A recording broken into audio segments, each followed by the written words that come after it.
আমার স্বপ্নের প্রজাপতিরা কেমন একটু একটু করে ডানা মেলছে।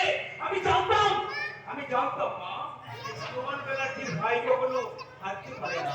শত দারিদ্রতা আর প্রতিকূলতাকে জয় করে ও আর সৌভাগ্যের চরম সীমায় আরোহণ করেছে। তোমরা কি বলো?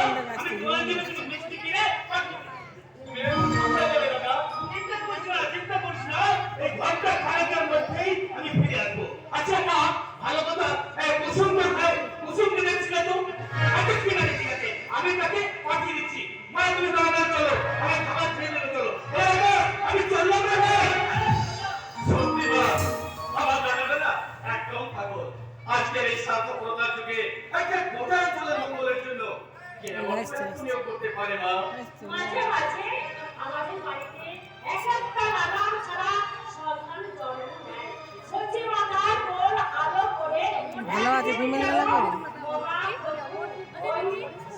ফিমেল গেলে ভালো আসছে। আর ভগবতীর কোল চৌচুরে একদিন এই বাংলায়